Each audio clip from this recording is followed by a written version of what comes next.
Запрени градежните работи на новата клиничка болница во Штип. Повеќе од една недела има само по 2-3 работници на објектот. Директорот на болницата потврдува дека се работи со намалена динамика, но по одговор не прати во Министерството за здравство. Понешто можеме да го видиме, се веројатно се успорени работи на клиничката болница, а зошто е така, ќе мора одговор на друго место пара, во Министерството за здравство.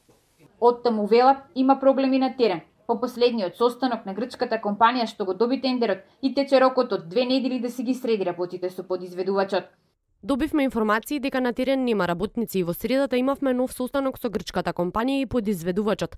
Нас не ни интересира подизведувачот, нас не интересира изведувачот.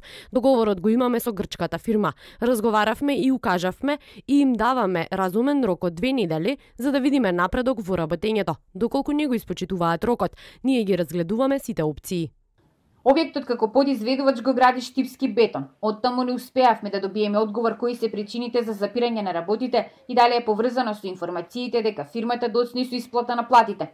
Штипски бетон градеше голем дел од објектите на Скопје 2014, но ланската година според финансискиот извештај доставен до Македонска берза, компанијата ја заврши со загуба од 55,6 милиони денари. Изградбата на новата болница во Штип и лани беше во прекин неколку месеци, поради тоа што Министерството за здравство извесен период беше без прв човек.